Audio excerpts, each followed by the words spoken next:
الحمد للہ رب العالمین والعاقبۃ للمتقین والصلاۃ والسلام علی سید الانبیاء والمرسلین اما بعد فاعوذ باللہ من الشیطان الرجیم بسم اللہ الرحمن الرحیم وبالوالدین احسانا صدق اللہ العظیم۔ درود پاک الصلاۃ والسلام علیکہ یا سیدی یا رسول اللہ، الصلاۃ والسلام علیکہ یا حبیب اللہ۔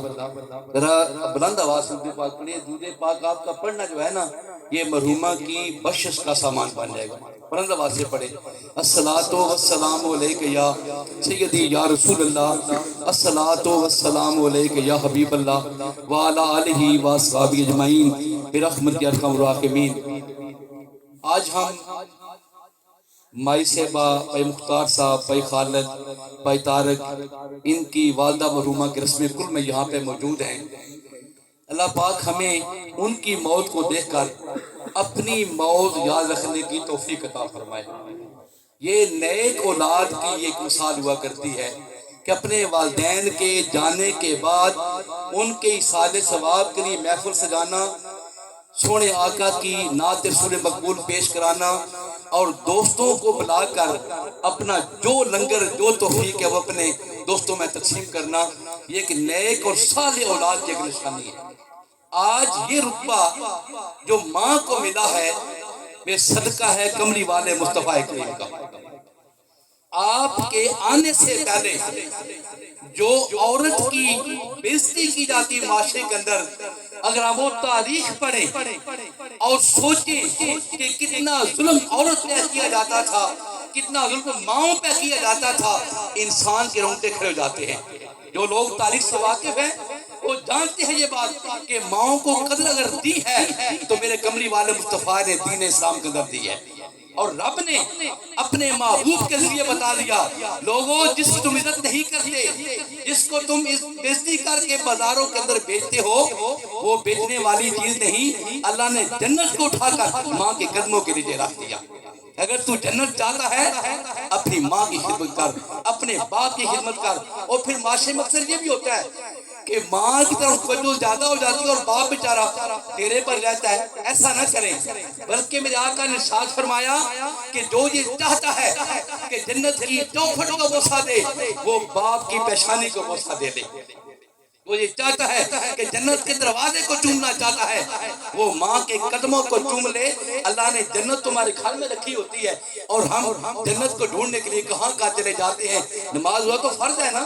میرے آقا نے اپنے عمل سے یہ بات بتائی، فرمایا کہ میں محمد اگر میں نماز پڑھ رہا ہوتا اور میری ماں مجھے آواز دیتی، بیٹا محمد صلی اللہ علیہ وسلم آؤ نا یہ کام کر کے پہلے آؤ، آپ کہتے ہیں رب ذوالجلال کی قسم میں نماز کو چھوڑ دیتا، پہلے وہ کام کرتا جو میری ماں مجھے کہتی۔ اندازہ لگائیں، نماز اللہ کا فرض ہے نا۔ میرے آقا فرماتے ہیں کہ میں نماز کو چھوڑ دیتا اور میں اپنی ماں کی بات پہلے مانتا، پہلے وہ کام کر دیتا۔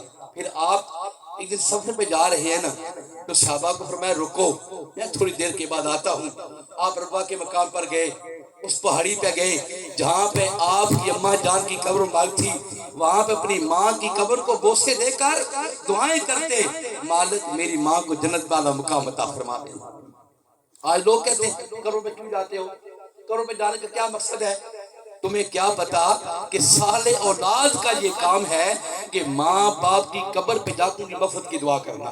ہر جمعے اور جمعرات دن جو بندہ اپنے مرحوم والدان کی قبر پہ جا کر سورہ فاتحہ پڑھتا ہے، سورہ اخلاص پڑھتا ہے، اللہ کریم اس ایک بندے کے پڑھنے سے پورے قبرستان سے عذاب اٹھا لگ جاتا ہے۔ علماء کہتے ہیں کتنے دن تک اس کے اندر، اس قبرستان کے اندر کوئی عذاب نہیں آتا جہاں پہ ایک بندہ سورہ فاتحہ سورہ اخلاص پڑھ کے اپنے والدین کو اصالہ ثواب کرتا ہے۔ آج ہم بھی کیسی محفل میں بیٹھے ہیں تاکہ ہم جو پڑھیں، جو کچھ حضور کی بارگاہ میں پیش کریں، اس کے صدقے اللہ ہمارے بھائی بانا صاحب کی والدہ صاحبہ کو جنت والا مقام عطا فرمائے۔ علماء فرماتے ہیں کس کو ہو کا اب وطن میں میرا انتظار۔ علامہ صاحب جب ماں فوت ہوگی نا، آپ غیر دیار غیر میں تھے اور وہاں پہ آپ رہتے تھے، آپ کو انتظار ہوتا کہ کب میری اماں جان کا خط آئے اور میں اسے پڑھ کے چوموں اور یاد کرتے ہیں وطن میں میری ماں۔ آپ فرماتے اب کس کو ہوگا وطن میں میرا انتظار۔ کس کو میرے خط کا ہوگا انتظار. پھر فرماتے ہیں کہ عمر بھر اے ماں عمر بھر تیری محبت میری خدمت کر رہی, جب میں تیری خدمت کے قابل ہوا تو چل بسی. فرماتے ہیں کہ اماں جان آپ تو مجھ سے پیار کرتے ہیں, آپ کا خط آتا ہے میری ملاقات ہو جاتی ہے, آپ کا خط پڑھ کے میں خوش ہو جاتا ہوں, لیکن اب کس کا خط آئے گا, کون خط بھیجے گا, آپ سوچیں.